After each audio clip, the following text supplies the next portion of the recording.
Yes. Audio speak. Dengar okey. Okay, Assalamualaikum warahmatullahi wabarakatuh. Kami Parti Bangsa Malaysia, Pemuda Parti Bangsa Malaysia kini bersama Ibu Bangsa Malaysia kami iaitu YB Datuk Hajah Zuraida Kamarudin, dan kini kita nak mengetahui apa matlamat beliau dan what is her vision for Ampang and this coming PRU. Okey. Alhamdulillah, saya dah berkhidmat di Ampang sebanyak 15 tahun dan saya telah belajar dengan orang Ampang bagaimana nak buat bekerja. Jadi oleh kerana pengalaman saya di Ampang ini selama 10 tahun, apabila saya diangkat menjadi menteri, saya tak kekok jadi menteri.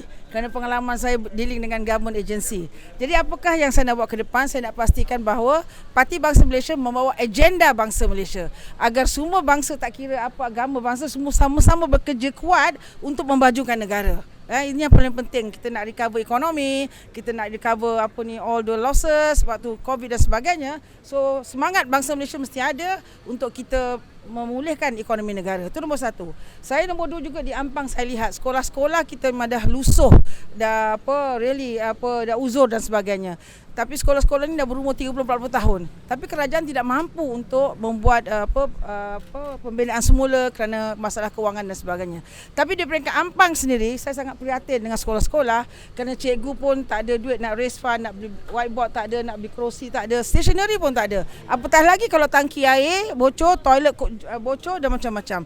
Jadi saya peruntukkan, saya sebagai ahli parlimen, saya dapat 3 juta, 1 juta saya peruntukkan untuk sekolah di kawasan Ampang ni, untuk memastikan anak-anak kita belajar dengan selesa.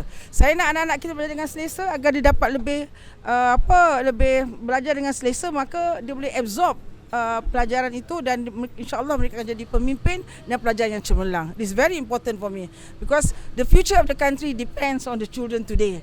So that's why I put emphasis in the schools, so that I want to help the school very much. Yeah.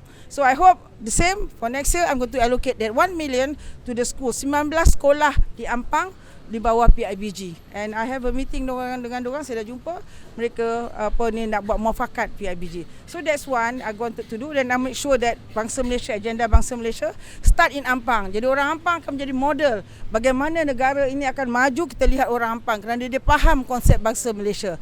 So yang ketiganya, saya nak juga lihat, saya nak memberdayakan wanita, kerana wanita sangat penting dalam negara untuk menyumbang untuk pembangunan negara. Tak boleh ketepikan wanita. Kalau orang lelaki dah capai 100%, kalau kita tambah lagi wanita 50% dari penduduk kita, maka pencapaian kita akan menjadi 200%. Dan kita jauh lagi lebih hebat, ya. Dan saya juga nak memberdayakan orang muda macam you all ni, orang-orang muda ni. Politik baru yang saya bawa adalah politik untuk berkhidmat kepada rakyat.